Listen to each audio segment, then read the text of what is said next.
So in that light, those of us who are critical of the turns that our countries are taking towards China and our respective Chinese diasporas have some catching up to do. It's important, I think, that we also make an effort to share experiences and lessons. Australia and Canada are, of course, comparable countries in many ways, historically, constitutionally, demographically. Australia's population stands at around 25 million. Currently, around 30% of that of those people were born elsewhere.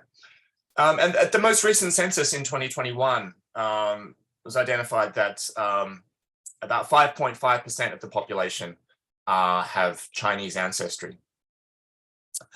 So the basic story of Chinese in Australia is one of considerable 19th century presence during the gold rush. That migration was dramatically reduced and discouraged by various pieces of racist legislation, the centerpiece of which was what's known as the White Australia policy, enacted immediately after the Australian colonies federated into a single country in 1901.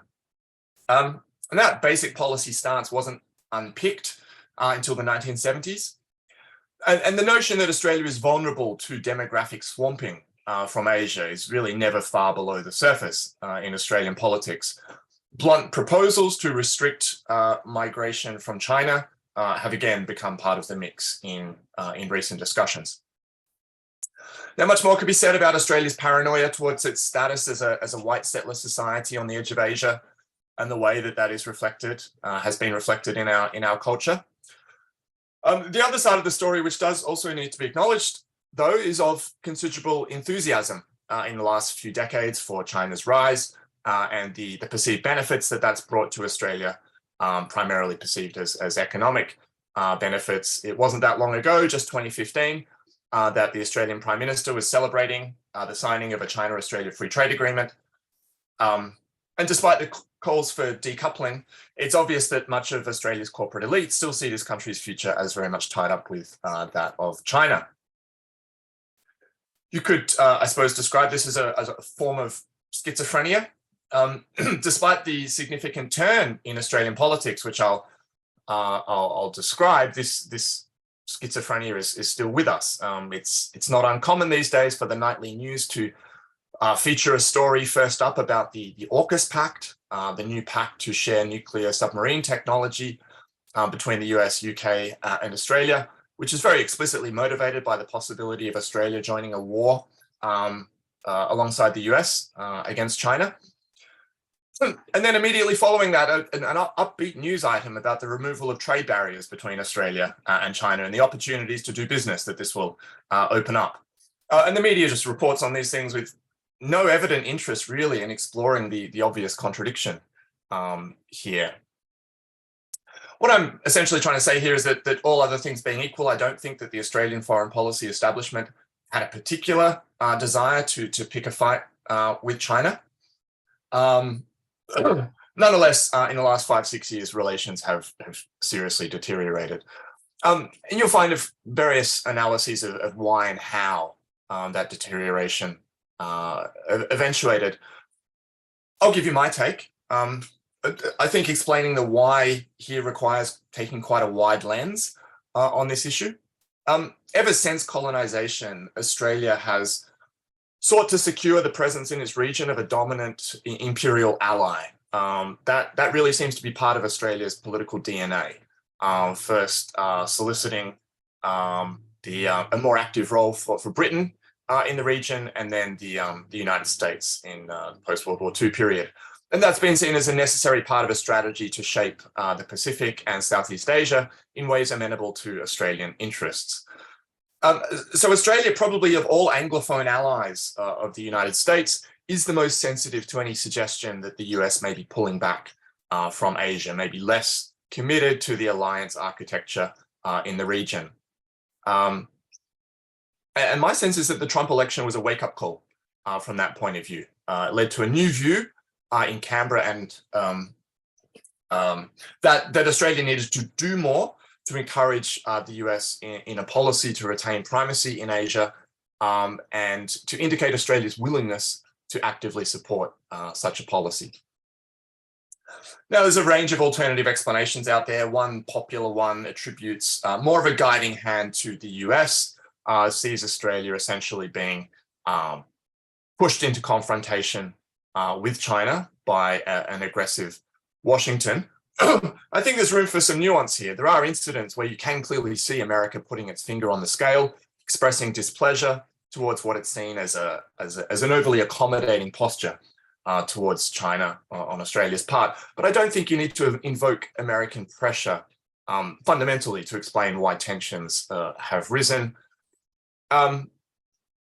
One of the key issues at stake in Australia-China relations involves the Pacific. Australia's proprietary attitude towards the Pacific, specifically where Australia essentially operates an undeclared Monroe Doctrine towards the South Pacific. This is something that was likely to generate conflict in any case, hence the huge alarm anytime China steps up its diplomatic engagement with the region. I should note on that score, we have, I see on the webinar today, Clinton Fernandez, who's the author of a very interesting, concise analysis of these basic pillars of Australian foreign policies called Sub-Imperial Power. Maybe if Clinton's there, he could drop a link into the chat for that book. I highly recommend it. Let me go on now to talk about how exactly this shift came to fruition and manifested publicly. Most would agree that 2017 was a turning point in this respect. Australia had a conservative government at the time, that of Malcolm Turnbull. There were some fairly hawkish individuals who had his ear. The domestic security agencies as well became much more active at this point in issuing warnings about foreign interference and leaking such warnings to a receptive media. Now, there's many different things we might talk about today, but I will focus on this issue of foreign interference because it really was the key word in this early phase of Australia's turn on China. And I'm aware that similar claims surrounding electoral interference have also been prominent in Canada recently. Foreign interference, this concept has replaced terrorism as the primary way in which domestic security agencies now justify their existence, lobby for expanded policing powers. The injunction to be on guard against foreign interference has also been the way in which Australia's new anxiety towards China has become embedded in institutions like the universities. In 2017, this talk of foreign interference was in the air. This was occurring in Australia on the back of considerable anxiety in the US towards perceived Russian interference in the 2016 election. A lot of which, on my reading at least, has now been debunked. There's an obvious proviso that is, shouldn't really be necessary, but I'll state it anyway. All countries do engage in licit and illicit forms of foreign influence. All countries engage in espionage. Countries like Russia and China do have ways of attempting to influence politics in our society. That much we should all be alive to. But that's not really the proposition that's been advanced. The proposition that's been advanced in Australia is the claim that the Chinese influence represents something uniquely dangerous, something that has no precedent, something that requires an entirely new legislative response. And I think it's those sorts of claims that we should be more skeptical towards. Now, there were some specific incidents that were seized upon initially in 2017. One episode that was highlighted involved a senator from the opposition Australian Labor Party at that time, who had a particular role in cultivating political donations. And to that end, he developed a relationship with a businessman who was the patron of an organization that exists to support the People's Republic of China's position on Taiwan. And this man was reported to be angry at comments from a second Labor politician who was in the US at the time, made a very hawkish speech on the South China Sea. And this man was threatening to withdraw his donation that had been promised to the party. To prevent this Labor senator gave a very low-key press conference to Chinese media in Australia, in which he essentially backed Beijing's position on the South China Sea. Now, this is all a fairly dirty game, arguably corrupt. It didn't contravene any law, in fact, and in my opinion, was not particularly out of the ordinary for the ethical standards of the Australian Labor Party. Nonetheless, this was seized on as evidence of China's nefarious intentions. The politician fingered as a Chinese plant, eventually driven out of politics. Alongside these specific incidents, though, there was a lot of vaguer innuendo. So the domestic security agency ASIO announcing, for example, that in an upcoming round of elections, they had concerns regarding 8 or 10 candidates who were standing in these elections, not providing any details, naming any individuals. But that sort of statement has the effect then of casting suspicion across a very wide range of people, and particularly focusing on anyone of Chinese background who might be participating in those elections. I could spend a lot of time here today regaling you with stories of the, in my opinion, very low standards of reporting on China and the so-called Chinese influence story. Many stories that were broken in breathless tones that were said to provide the final conclusive evidence we needed of Beijing's hostile intentions. Many of these stories simply fell apart after a period of time, but of course by that time the media had generally moved on. I document quite a few of these stories in my book. I'll say a few words about the wider consequences of all this. Australia still officially prides itself on being a multicultural nation, but certainly I'd say since the launch of the war on terror 20 years ago, the institutions and philosophy that historically underpinned that multiculturalism have been seriously eroded and replaced by a more assertive discourse of Australian values that certain communities may be deemed to either have or lack. Muslim Australians naturally were the first to be singled out as a suspicious community, but a lot of the same pressures have come to be applied to Chinese Australians, pressures to demonstrate that you're one of the good Chinese Australians who are loyal to Australia, hostile to the People's Republic and the CCP, not one of the bad, who is sympathetic or supportive of Beijing's political positions. And so as this way of talking about China and Chinese Australians intensified, we very quickly moved to a guilty until proven innocent way of looking at people of Chinese background who engage in the public sphere. That is to say that the price of entry into public life has been an expectation that people prove their bona fides and, generally by loudly denouncing Beijing. Even commentators regarded as sitting on the progressive side of Australian politics have indulged in public speculation about the loyalties of Chinese Australians, which side they might end up on in the case of war with China. Books have been written by respected commentators arguing that it's just very hard for immigration authorities to sort out which Chinese share our values and which don't. So for the time being, we should just reduce the intake of migrants from the People's Republic. And that, of course, has legitimized more aggressively racist forces to take up the same kind of talking points and worse. There has been an alarming increase in incidents of anti-Chinese racism in Australia and levels of reported anti-Chinese sentiment. There's an organization called the Scanlon Foundation. They put out reports called Mapping Social Cohesion. 2013, and they don't ask the same questions every year, but in 2013, they asked about views towards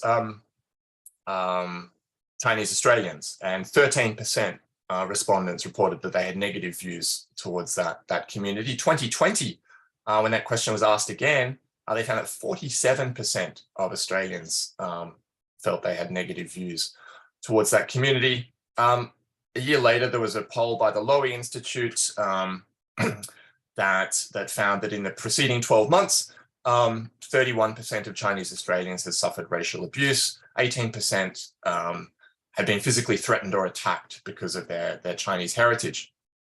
Now, people rightly point out that some of this must be to do with the COVID pandemic, but very often these two things became intertwined. The idea that Chinese were spreading a dangerous disease, merging quite easily with the idea that they were acting as a fifth column for Australia's geopolitical enemy.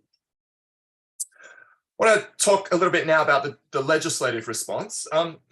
It's the idea that China and the Chinese presence in Australia represented something particularly threatening. It was not just a discursive trope, it was reflected in the way that the government chose to respond to the issues raised by the security agencies and the media. To the extent that there was any substance to these stories that hit the press, they were generally open to interpretation, in my opinion, in one of two ways. So one was to generalize and to see Chinese, cases of objectionable cases of Chinese Australian business people lobbying, engaging in influence peddling as a symptom of a wider malaise in the political system, a symptom of the deleterious role of money in politics, political donations. And the other way, of course, was to hone in on the identity of the actor, link this particular case of Chinese Australian wrongdoing with other stories involving Chinese Australians from other spheres of society and construct out of that a diagnosis of something specific to China. Now, to take the former route would push you towards solutions that sought to remedy defects in the political system, for example, to reduce the ability of actors to buy time with politicians and push their causes. And on the whole, I'd see that as a healthy progressive path to take. The second would result, on the contrary, in solutions that leave the basic flaws of the system intact while seeking to exclude one particular section of Australian society from participating in that system on the same terms of others, either by actual restrictions or just through stigmatization and racism. And that is the path, unfortunately, that Australia has consistently taken on this question. So despite some of those early scandals that catalyzed this panic involving political donations, the same donations that were made in those cases would still be entirely possible today. Nothing has been done on that front. Instead, the Australian government embarked on a campaign to pass new legislation targeting foreign interference. There were two prongs to this. The first, I would say, is the less objectionable of them. Less objectionable. This is the Foreign Influence Transparency Scheme, which is essentially a register of lobbyists modeled on America's FARA. I say less objectionable, but the terms of this scheme were defined very broadly, much more so than that of FARA. Much of this remains to be tested, but essentially anyone seeking to influence Australian politics who in some way enters into a collaboration with a foreign principal, foreign political party, foreign individual connected to a foreign government can be liable to register under this scheme. So this has seen politicians, for example, who do interviews with the BBC in the UK, just to be on the safe side, register their activities on this register. I was just reading something yesterday saying that people who apply for a grant, academics who apply for a grant from the government with a foreign collaborator may be liable to register because simply applying for a grant involves lobbying a politician. These grants are ultimately signed off on by the minister, lobbying the politician to make a certain decision in a particular way. Simply applying for the grant could be fall within the scope of this. But the more concerning part of this legislation has been new criminal laws targeting what's defined as foreign interference, which is essentially defined in similar terms as foreign influence, relationships with the aim of influencing Australian politics, but in this case, in some way deceptive, coercive. And again, the terms of this legislation have been defined extremely broadly. Now, the fact is there are many different diasporas in Australia. If we're not Indigenous, we're all, arguably members of a diaspora. There are organizations tied to foreign principles in many and diverse ways. And I think it's generally healthy for us to know about these sorts of connections. But these laws, in my opinion, potentially criminalize a lot of what has been considered normal political activity in Australia up until now. I'll just give you one example. We've had Narendra Modi from India visiting here in the last few days. There's a lot of support here in Australia. Some of that is organised into Australian wings of his party, the BJP or the RSS.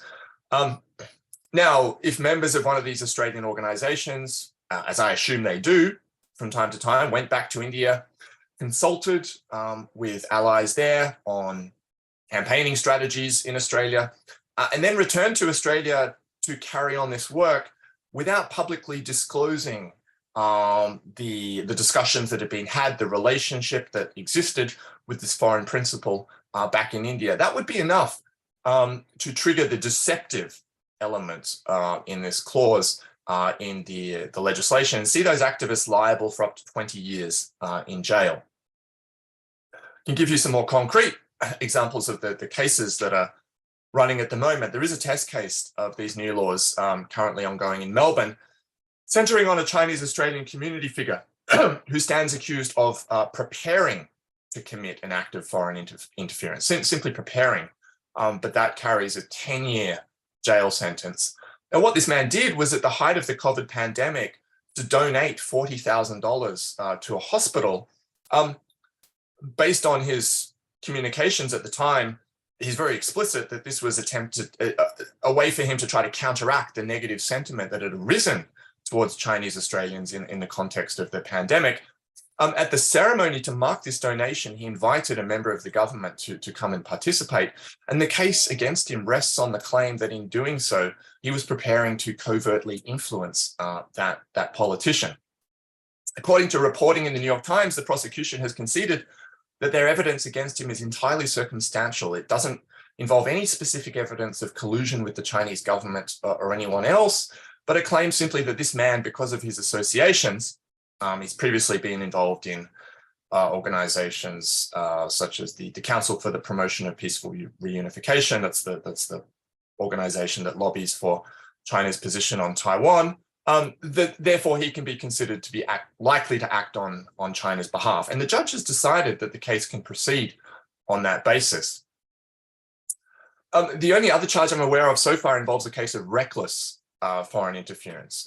The reckless clause here, removing the element of intention, but still punishable by up to 15 years in jail. This is a more recent case. This involves a businessman who was living and working in Shanghai. And he was contacted there by people who presented themselves as from a think tank, may have had connections to the Ministry of State Security. And he was asked there to write some reports for them on Australian politics, which he did so on the basis of publicly available information. Now facing up to 15 years in jail for that. So these sorts of cases are causing considerable disquiet in the legal, civil liberties and human rights world. There have been various calls to reform and restrict the scope of these laws. But certainly going back to George Brandis at the start, any notion that this represents world's best practice, a model for other countries to adopt, should be treated with a high degree of skepticism. Despite all the talk of increasing transparency, shining light on transgressions, one other effect of these laws has been to increase the scope of arbitrary ministerial fiat in relation to non-citizens. So Australia's immigration minister has the ability to deny or scrap someone's visa or permanent residency application if they believe them to be not of good character. And so the minister can now determine that they believe someone is likely to commit an act of foreign interference, that they're not of good character, and just have them kicked out of the country. And this has occurred on more than one occasion. We really need to keep our wits about us at times like this. The people who are targeted by these sorts of actions, they may not always be the most savory figures in public life, but we do really need to keep a focus on the principles involved. It may be a lot to ask for, but we need to be calling for accuracy and honesty from our media. We need to be asking for context, some comparative framing, not a relentless, single-minded obsession with China and people of Chinese background. And we certainly need to be skeptical, as I've said, of claims that the beefing up our security agencies is the best way to strengthen democracy. I don't think it is. I don't think it ever has been. Bullying immigrant communities into silence or making their participation in public life contingent on them expressing a particular view on foreign policy is a direct attack on their democratic rights, but ultimately one that puts the rights of us all at risk. Now, these prosecutions and deportations have been part of a series of tit-for-tat incidents We've seen raids on Chinese journalists in Australia, expulsion of Chinese academics, not to mention everything else that I won't have time to talk about today, restrictions on Chinese economic activity in Australia, silly political stunts like Prime Minister Scott Morrison's call for UN weapons inspection style investigation of the Wuhan laboratory, and so on. All of which has contributed to driving China-Australia relations into a ditch. Which I think is where many, maybe not all, but certainly many of the people involved in this policy shift wanted China-Australia relations to go. It was inevitable then that China would retaliate at some point, which it did by imposing soft restrictions on Australian imports. Australia became very well practiced at positioning itself consistently as the victim in all this, presenting these restrictions to the world as unprovoked economic coercion on China's part. Any time that China enunciated grievances against Australia, this was interpreted as a bullying ultimatum, yet more evidence that China's assertiveness needed to be curbed. Well, some of you are probably aware that there's been a change of government in Australia. The new Australian Labor Party government has shifted its tone to some degree on China. It's described its aim as stabilizing Australia's relationship with China. Stabilization, I think, is a deliberately chosen ambiguous term. It does reflect a certain desire, I think, not to be quite so out in front in stoking international hostility towards China. But that in turn, I think, reflects a sense that Australia just doesn't really need to do that anymore, that the Biden administration, more reliably than the Trump administration, is pursuing a containment policy towards China, and that therefore allows Australia an opportunity to step back from the spotlight. The direction of policy remains essentially unchanged. The groundwork that was laid from 2017 onwards for a more militarized response to China has come to fruition with the AUKUS Pact, which I mentioned earlier, the pact to share nuclear and other technology between Australia, UK, and the US towards a fleet, ultimately, of nuclear submarines for Australia. With that, Labor has put its name to, signed off on an open-ended commitment to remain strategically welded to the US, to offer more of Australian territory to the US military, and of course, expend vast public resources on these submarines, which are designed to contribute to that military buildup, and signal that Australia's strategic posture for decades to come will be defined by planning for war with China. The good news, and I'll wrap up on this note, is that public support for AUKUS in Australia is relatively soft. Constituencies that were not previously all that engaged in the China debate have sprung into action to some extent. Sections of the anti-war movement, anti-nuclear campaigners, environmentalists. There's already quite considerable union opposition to the deal, with some blue-collar unions declaring that they won't allow their members to work on a new nuclear submarine base. There's also a lot of opposition from within the ranks of the policy elite. Just this last week has seen two quite strong open letters, one from former government officials, one from academics, calling for further scrutiny of AUKUS before any further steps are taken. In the wake of all the media fanfare that surrounded a press conference with the presidents and prime ministers of the three nations in San Diego, where some of the details of this technology sharing package were announced, there was a poll in Australia in March, which produced some interesting results. It showed that only 40% of Australians believe that AUKUS will make Australia more secure, and that's trending downwards. 21% believe it will make Australia less secure, and that's trending upwards. On China, 20% see China as a threat to be confronted, again, trending downwards. And 67% of Australians see China as a complex relationship to be managed. And that figure is trending up. Obviously, one poll isn't worth all that much, but you can see that this gives some of those of us who are critical of Australia's current direction something to work with. That's probably enough from me. That's a quick rundown of the view from here in Australia. I'll be very happy to take any questions you have on that. I also look forward to learning what I can from you regarding the situation in Canada. Thank you very much.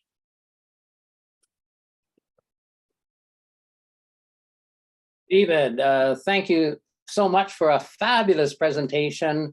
Yeah, very informative, very clear, lots of great examples. And frankly, the story about the Chinese Australian who donated $40,000 to a hospital related to the organization that supports China's position regarding Taiwan and is now on trial, or as the trial is proceeding, is terrifying.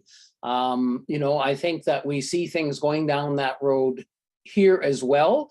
We've already seen a tremendous amount of intimidation of scientists in particular, scientists with links to China. And so we have been actively working with a number of Chinese Canadian professors across the country to talk about the impact of their of the anti-China fervor, the impact on their research. So this is a really live issue in Canada as well. On the other hand, the you provided in terms of the positive side, the fact that some unions were coming on side, an anti-war movement, and some of the polls are trending in a positive way is fantastic news. So thank you so much for this wonderful presentation. I wanted to let people know that they can ask questions of David, make comments in a couple of ways. You can signal that you want to ask a question via your video link. If you raise your hand, we'll monitor that, and we will allow you to raise your issues, raise your questions that way. Or if you want to put a question into the chat, please feel free to do so. Jessica McVicker is here with me and will be monitoring the questions in the sense of making sure that everybody gets a chance to ask their questions. So please feel free to raise your hands or to put a question into the chat. So with that, we'll open it up for questions or comments. Anything happening in that regard?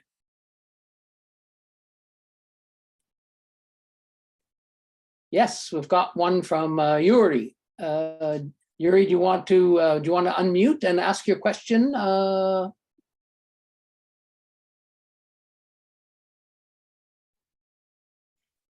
Yes, thank you, Mr. Price. Well, my question to David or Mr. Brophy is, given that given in your presentation all of this fear of Russian interference, which is which was nonsense, and that most of the Chinese interference is mostly nonsense coming from the secret service agencies. Isn't it long overdue that that the left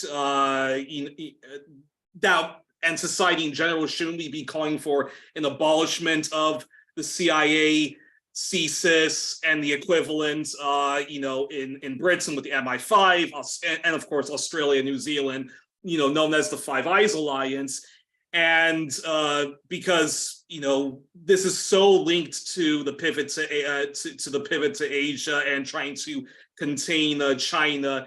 And does your book talk about how in New Zealand the same sort of China panic was was used against the ruling National Party at the time, and I'm curious your thoughts on that. Would you like me to just respond to questions one by one, or would you like to? Go ahead, David. You can respond to that question. Yeah. Thanks, Yuri. And David is fine. Everyone. That's the way we do things in Australia. I don't go into the New Zealand case at all. In fact, there was more than enough from the Australian case to fill a book. I would be delighted though if there were people in these different countries who could be working on similar projects that would allow us to compare notes in more detail. Yeah, I mean, I'm extremely skeptical that domestic security agencies such as ASIO play any positive role in our society at the moment. You know, I am an advocate of the abolition of these organizations. That's actually a position that's, you know, puts me in a minority probably in the wider discussion of this. You know, there's a lot of people who are very critical of the turn that they're observing, but wouldn't necessarily go that far. But I think that these organizations are very easily politicized. They have an institutional interest in pushing these scare campaigns. I don't think it's at all a coincidence that the ball got rolling on these issues at a time in which these agencies were in fact facing cuts in Canberra. Also, of course, at a point in which the war in Afghanistan was winding down, the idea of, domestic terrorism was sort of falling out of the media spotlight. And they're very explicit in saying now that foreign interference is our focus. This is replace terrorism as our mission, and have been very publicly interventionist in a way that we haven't seen, and this is often, I think, received naively by people as an example of increasing transparency on the part of these agencies, the fact that they're coming out and giving speeches in public. But these speeches provide no transparency at all. They are simply efforts to sort of shift the dial on the public climate with the support of a media, a layer of media who report on national security and foreign policy issues, who really see themselves as in partnership with these sorts of organizations, or see their relationship with these kinds of organizations as key to their careers going forward, and therefore, want to do everything to maintain that relationship and nothing to jeopardize it. Thanks so much, David. Hans is next. My question concerns the subject of a link-up between the climate change movement and this anti-war resistance against this hysteria emanating from Washington about a new Cold War. The metropolitan areas of Australia have been hit by fires and floods, as I understand. Yeah. And at the same time, your largest export item is greenhouse gas producing coal to China to fuel the largest, probably single industry polluting, precipitating this global doom. So one would hope, and since you are the canary in the coal mine in this, that there would be a growing movement against this climate catastrophe, which would then also recognize that that is the primary threat to our civilization, rather than this conceived yellow peril. Can you comment on that? And is there any hope of this? Well, I think you're absolutely right, Hans. I mean, even if this Cold War never turns hot, the idea that we're going to spend, decades in a state of heightened military tensions between the Western Bloc and China will all but prevent the necessary action, all but doom us to, climate catastrophe if we're not facing that already. And then that's a very important message that has to come out. I mean, I think that AUKUS, because of the nuclear dimension, has brought the environmental questions into the conversation in a variety of ways. I mean, one is the traditional concerns about nuclear waste and the impact, that's likely to have on Indigenous land and so on. But I was down in Port Kembla a week or so ago where there was a demonstration there, because this is a port just south of Sydney that has been earmarked as a potential site for one of these new nuclear bases. And listening to the speeches from the union representatives, I was actually quite surprised the degree to which this question of climate change and how AUKUS was knocking us off the necessary path in various ways, how prominent that was from the unions as well. Because, I mean, there are unions like the Maritime Workers Union and some of the local unions in these port cities who've essentially adopted the view that the future of these, port communities will rest on, transitioning to, offshore wind energy, so on, that there's a lot of green jobs potentially if we make a smart transition for some of these kind of post-industrial port communities, and that plonking a huge nuclear submarine base down in this community would completely derail those sorts of possibilities. So, the local community there have been fighting for a vision of a, healthy, sustainable future for that community with green jobs, and a lot of the opposition that's been generated in those communities is actually coming from that perspective. So I think that is, something we need to keep pushing on. I mean, the broader point you raise about Australia's stance on climate change is entirely scandalous. It's something that often comes up in discussions of the Pacific, where the Pacific nations are very vocal, very consistent in saying that what they want from Australia is action on climate change. What we're giving them is, guns for their police and, a new great game for influence in the region, which, is ultimately not for anyone's benefit. So all of these things need to be highlighted and brought into the discussion. Thank you.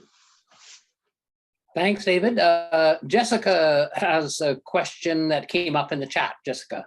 Yeah, I received this question from Paul Tetrell. So his question is, what is the role, what was and is the role of the Australian Secret Service in this anti-China campaign? In Canada, we see that CSIS has been leaking to favored reporters who then promote the narrative. Yeah, look, I mean, the Secret Service is by its nature secret. I can only, write and comment on the basis of publicly available information. But as I think I've said that, the domestic security agency in particular has been, in many ways, leading the charge on these issues. Often through, briefings to politicians that then hit the media. The idea that these agencies are talking to politicians about something is often taken in and of itself as sufficient evidence that there is something to be seriously concerned about here.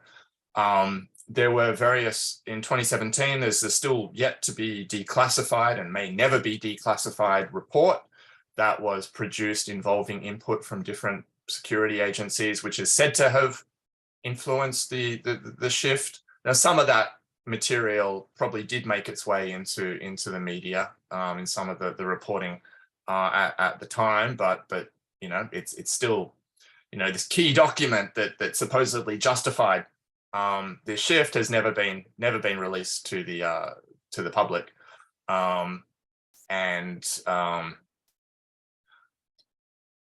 mean, the sort of screaming headlines that are produced at any time anyone from AZ opens their mouth and talks about China, just full page headlines. China wants to take over Australia. This is the kind of thing that was was normalized through this period. Just before we go to Paul, another Paul, I wanted to pursue this a little bit because in Canada, CSIS has now a very active presence on campuses across Canada. They have set up through the NSERC Alliance grant program, security screening process in which researchers are supposed to self-screen and submit this self-screening document to the research agency. As well, they are going on campus to interview people. There's been a broad swath of research projects that have been prohibited based on these media reports. So can you talk a little bit more about what's happening, on campuses in Australia? Yeah. Have that they've come onto campus. They've come onto campus. So there are these foreign interference task force, I think it's called, which has been doing the rounds, meeting with universities, outlining essentially what they would like to see universities do. Universities have been putting on their own staff to manage compliance, foreign interference risks, as they're referred to. I mean, quite astonishing to me, some of the people who were initially involved in lobbying or advising the government on this foreign interference legislation then shifted to the private sector and became private consultants in explaining to universities and other institutions how to comply with this legislation. So having sort of, got it off the ground, then shifting to that side of things. We've had, the Australian Strategic Policy Institute may be familiar to some of you. They employed someone with an undergraduate degree, no specific training in Chinese studies particularly, but good at Google searches to construct a database of Chinese universities that were supposedly risky to engage with. That's the kind of thing that politicians have been relying on. It wouldn't surprise me if people in Canada or the US have been just, running names of universities through that database. Some of that information has been retracted. And then you have the sort of the media exposés, people who are, people involved in various talent recruitment programs back in China who might, spend a couple of weeks a year back at a university in China, those sorts of things, or people who are involved in, to quite a marginal degree, people are just involved in like assessing grants for a body back in China. These types of connections could be enough to, I remember some exposés where they had these kind of mugshots of scientists, almost all of them of Chinese background, with their names, institutional affiliations, supposedly just a list of bad guys. So the rhetoric has completely shifted at universities. I mean, when I first arrived at Sydney University, they were very, very gung-ho about getting into China, increasing our links to China. Now the enthusiasm has dropped off considerably. We, we've had the whole debate about Confucius Institutes. I'm sure you have as well. I think there's definitely boundaries to be defended when it comes to undergraduate teaching at a public university. I think way back, our Confucius Institute did originally offer to take on some of the undergraduate Chinese language teaching at the University of Sydney, and my colleagues rightly said, no, that's our preserve. But if you want to run a Chinese language school for people from the community who just want to, pay a few $100s and learn Chinese, well, we're okay with that. And I think that was a reasonable stance to take. I'm not impressed really by the claims that Confucius Institutes are, really having any influence on the way that we teach and talk about China at Australia's universities. But nonetheless, this issue is still not, is not likely to go away. Thanks so much, Paul. Hi. My question follows pretty much directly on what we were just what David was talking about. But before I get to my question, I hope that sometime in the future we get to have a session on the sub-imperial power topic, which to me sounds very relevant to Canada. But my question has to do with the current campaign to sever information ties between Canada and China, Australia and China, so on.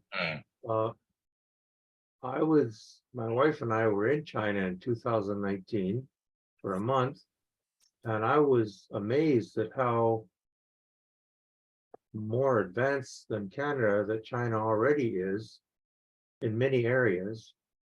And now I see reports that somehow it's to our advantage to sever research and intellectual ties between Canada and China. Well, to me, that's just backward thinking, and it's just going to drive Canada into an intellectual swamp. It's not going to hurt China much, but it's certainly going to hurt Canada a lot. So I don't know if anything like that in Australia.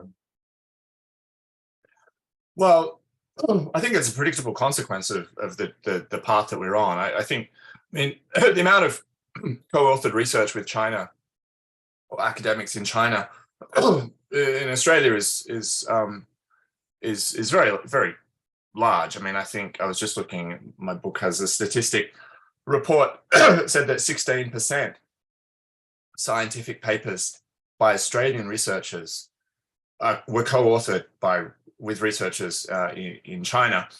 I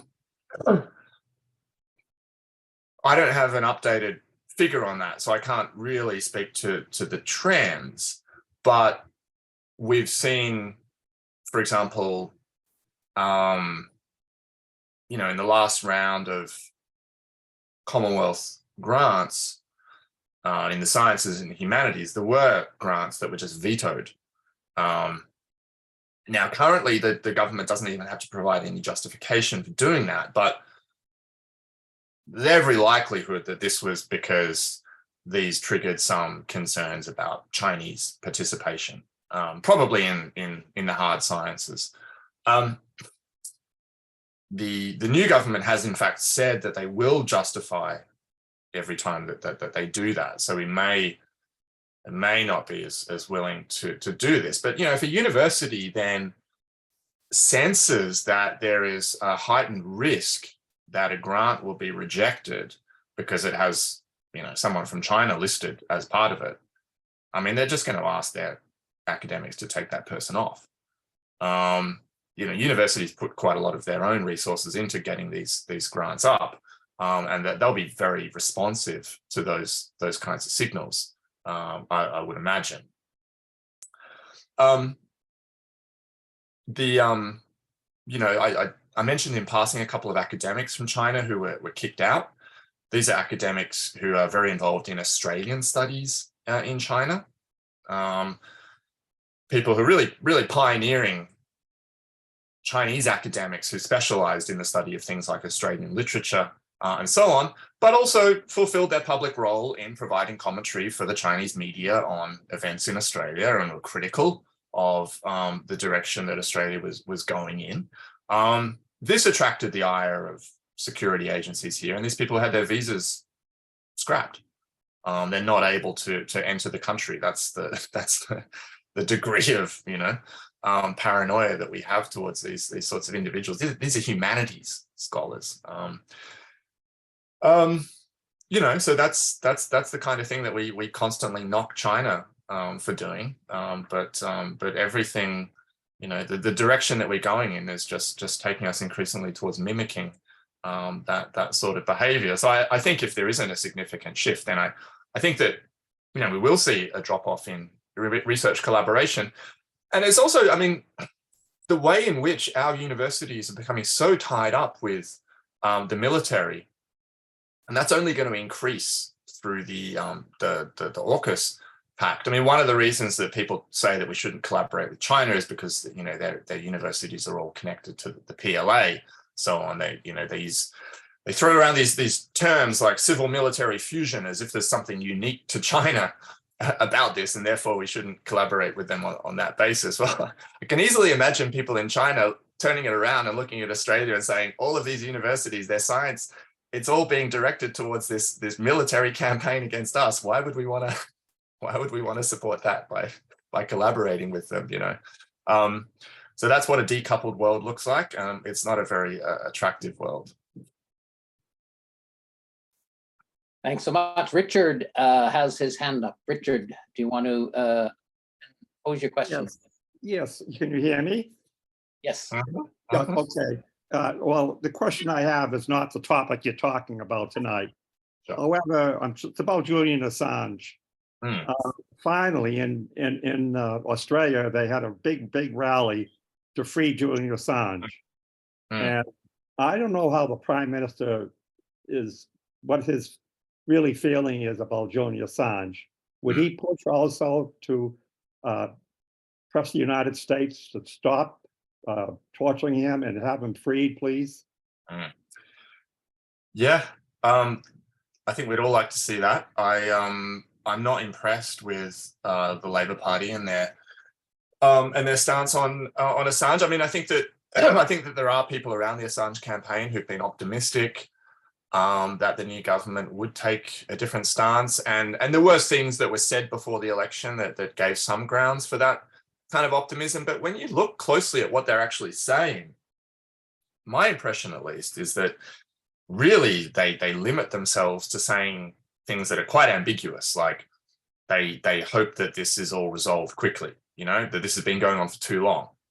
Now, that could be interpreted as saying that it's been going on for too long and he should be freed, but it could also be interpreted as saying it's been going on for too long, they should just get him to the US and, you know, lock him up. I think that you know, they don't want to come out publicly and say that Assange should come home, and they're not saying that publicly. They'd like us to imagine that behind the scenes, probably they're pushing for this, but I don't see any reason to be confident about that. So yeah, you're right. There was a demonstration here yesterday. I was at work, I couldn't make it, but that's you know, it's the public campaign that we have to put our hope in, and I think that, you know, gradually the level of public support is growing. It's certainly quite strong across the, you know, much stronger than it used to be across the media and commentariat. Yeah, I think if we don't see some movement on this, there'll be a lot of disappointment with the Labor government on that question. Yeah, thanks so much. Feel free, everyone, to raise your questions, raise your hands in the video, or put a question into chat. I want to briefly come back to the question of, well, Julian Assange and the campaign to free him. That is directly related to the question of, you know, anti-militarism and that what he did in revealing what has been going on globally, and the same with Edward Snowden's revelations have been particularly important in understanding how this all fits together. I remember reading Snowden's book and understanding, you know, how China might perceive the security issues, right? And given the fact that in 2012, it was the US security agencies that hacked into Huawei and got into their internal servers. That breach was one of the reasons that China became extremely sensitive. Of course, China has its own internal security systems that are difficult in the sense that they are inappropriately used against activism. But at the same time, they understand that they have been under attack ever since the pivot to Asia. I think that it would be very interesting, and perhaps we can raise this in our respective countries. There should be a research proposal, a research project to really analyze the role of the security agencies, the Five Eyes. There have been a number of publications that have come out on the Five Eyes, but none of them are very good. They're very much sort of security analysis. I think, it's clear that the Five Eyes role has changed. They're very clear about this and publicly announced those changes here in Canada. CSIS did. And they've made a big splash about it. And I know in New Zealand that caused some consternation, and the foreign minister, Maori person, spoke out against it. So it's high time, I think, for that research to be undertaken. It won't be easy to get grants. On the other hand, I think it's not impossible. And I do think a consortium to look into the role of the Five Eyes would be really important. Okay, there's another hand up there. I see David Johnson. I see your hand is up. Go ahead, David. Can you unmute yourself? Sure. Thank you. I'm just going to try to be brief about this. I'm joining you from the United States. Thanks to a friend in Saskatchewan who told me about this. And I'm becoming increasingly concerned here in this country that our two major political parties are on a war footing in relation to Ukraine and also in China. I don't know, Mr. Brophy, I don't know if you saw this today, but the New York Times posted a story by David Sanger. There's a lot of Davids here being discussed tonight. But did you see that story today about systems in Guam, some scheme that they're blaming on China, and making it very clear that Guam will be a critical jumping off place for a war between China and Taiwan. Did you see that today? I didn't see the specific story you're referring to, but yeah, I mean, Guam's role in all this is pretty well established. Right. I just said, for everybody, if they can find that article this afternoon, it was online. So thank you very much. It's a very interesting discussion. Of course, I've been through the whole university national security issue since the Vietnam War. I'm that old. So Thanks very much. Yeah. I mean, we just had, Guam is obviously in play. I mean, the United States has just signed a new military agreement with Papua New Guinea, which saw some significant opposition in the streets from students in PNG just the last couple of days. Biden was going to go and be there for the signing, but in the end he had to stay in the US. But Blinken went. Australia is itself doing a lot to essentially do what it constantly accuses China of doing, which is to militarize the Pacific, increasing its collaboration with military and police force in various Pacific Island nations, signing agreements with countries that position Australia as the what they like to call the security partner of choice, essentially bringing these countries within some sort of nominal Australian sphere of influence, including countries like Vanuatu, which have historically associated with the non-aligned movement and have defended their neutral position in great power rivalries quite assiduously. Australia's had some success recently in pulling those countries towards these kinds of agreements. Thanks very much for that. And like you, I have also had a chance to read Clinton Fernandez's Sub-Imperial Power, and I see Clinton is with us tonight. Clinton, do you want to join us? I'd love to hear your sub-imperial status of Australia, but also other countries that you've talked about in your book. When you say join you, what do you mean? I mean, speak. I'd prefer people just read the book, because I don't like the idea of people sitting around semi-distracted for 45 minutes and thinking they've done the book. So people should just read the book, and if they have questions, I'll answer them. Okay, fair enough. Thanks very much. Okay.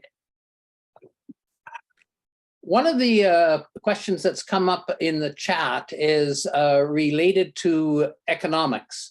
So on the one hand, it seems that the countries that are taking the, and promoting paranoia towards China are shooting themselves in the foot economically. On the other hand, recent stats here in Canada show that trade between Canada and China has stabilized, or it's returned to pre-COVID levels. And so there seems to be a lot of contradictions here. I think the Canadian government would like to have, take this a very hawkish stand, but at the same time maintain economic ties. How do you see that evolving in Australia, David?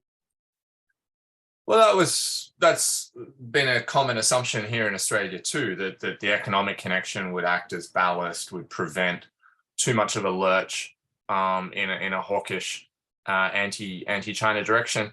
In a sense, a similar situation prevails in Australia. In raw figures, the level of trade between China and Australia, I think, is still as high as it's ever been. The restrictions that were put on some Australian commodities were pretty targeted.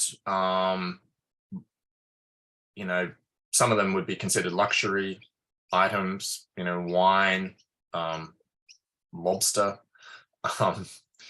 timber is another one. And there was a bit of go slow on coal imports, which is a bigger item. But the basic, the balance of trade in terms of iron ore and those sorts of raw materials still very much in Australia's favour, still a big money spinner for Australia. There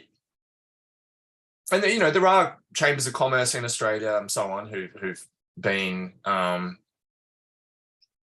relatively critical of certain steps that the government has taken. They've tended to be pretty circumspect in their rhetoric, though. They're basically kind of limiting themselves to calling for a little bit more predictability in the relationship, so on. I have to remember that, a lot of the Australian Stock Exchange, and again, Clinton has talked about this in his work, a lot of the Australian Stock Exchange is British and American owned.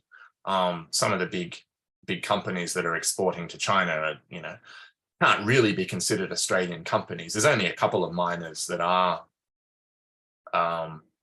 Australian owned, and the people at the top of those companies have been a little bit more public in their criticism of the government and calls to maintain, a better relationship with China. But the proof is to some extent in the pudding. I don't think it's really acted as a brake on the direction of things. I think that the Australian elite more generally has,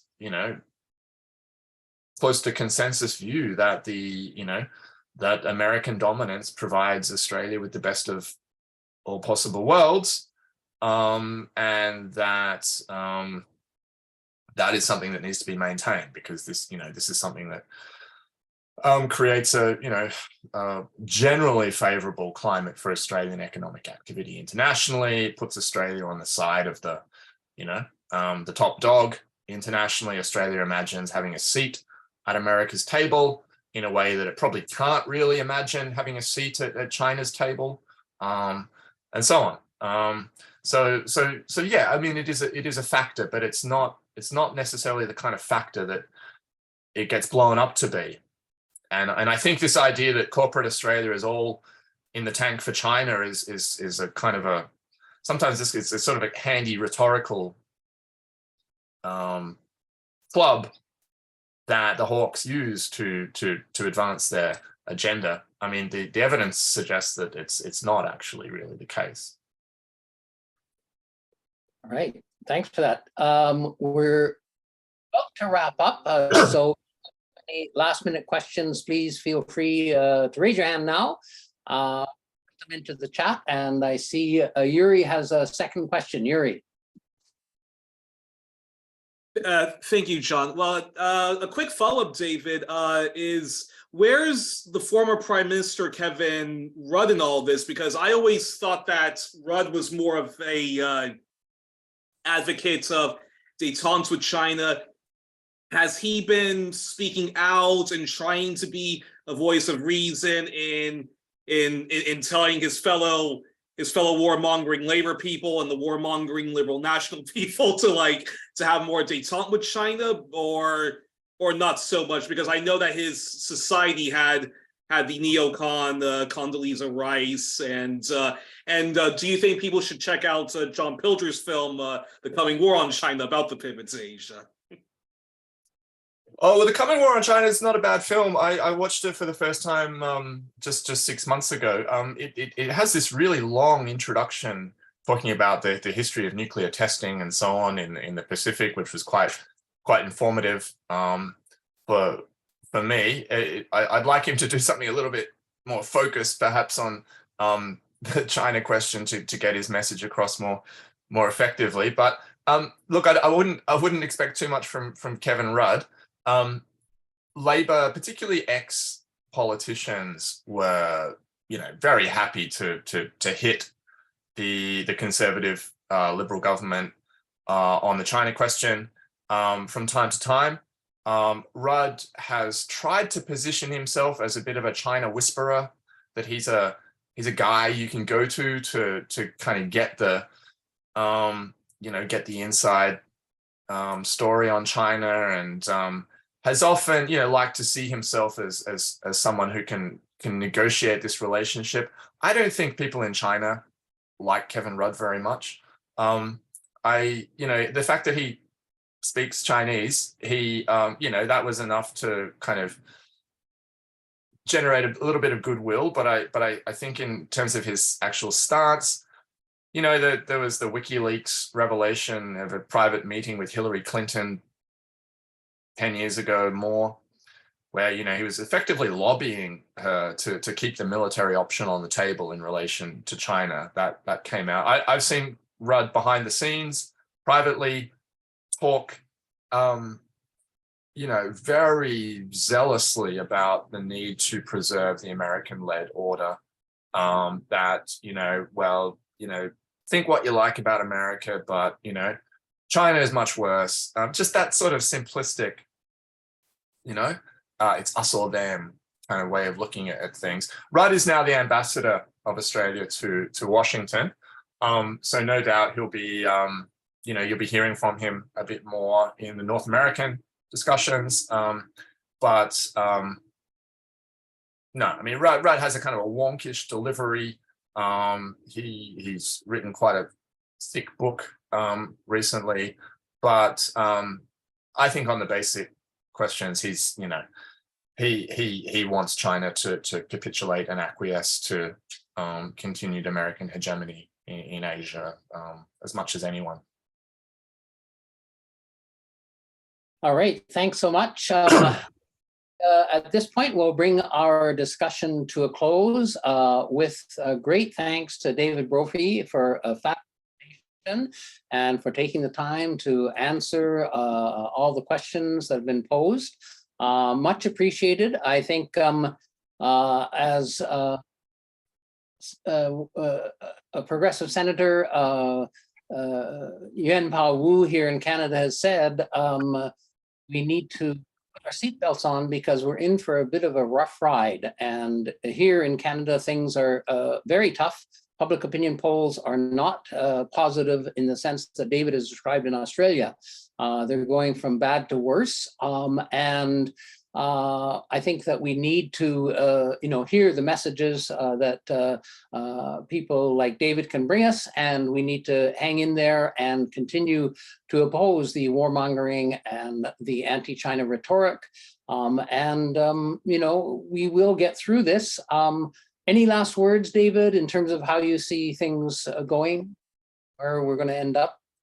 No, thank you. Look, it's been a pleasure, and thanks everyone for the questions. I think there are some very deep issues that are driving this, and in a sense, in Australia, it feels as if we have lost control of the situation. The outcome here may well be dependent on the direction that US-China relations take. We're doing what we can to knock Australia out of that, the game of chicken that we're sort of playing with China at the moment. And I hope we can continue to build the movement here and extend these criticisms. But as I said at the start, I think it's really valuable. Certainly for me, I was thrilled to make contact with folks in Canada on this point, and I would like to, if possible, explore opportunities to keep this dialogue going, introduce you to other folks here in Australia who can talk to similar issues, and because we are in the same boat effectively. I think Canada, the timeline may be a little bit behind. Canada has probably been pointed out as a laggard in some circles. New Zealand is also, a laggard. People will be wanting you all to catch up to where we've got to. I'm here to say that that's not the path you want to go down. So thanks for giving me the opportunity. Thank you, and thanks to all of you for participating. And please sign up for the Canada-China Focus newsletter if you want to keep apprised of upcoming. We will keep in touch with David and other folks, and it would be great to have a 5-person panel with representatives from all of the Five Eyes countries to do some exploring of what's been going on in each of the respective. So we'll try and work on that. And yeah, if you have any suggestions, feel free to get in touch with us. You can contact CCF Canada through our website, through email. And thanks again to David Brophy and to all of you. And to all of you, good evening. Thanks, John. Thanks, everyone.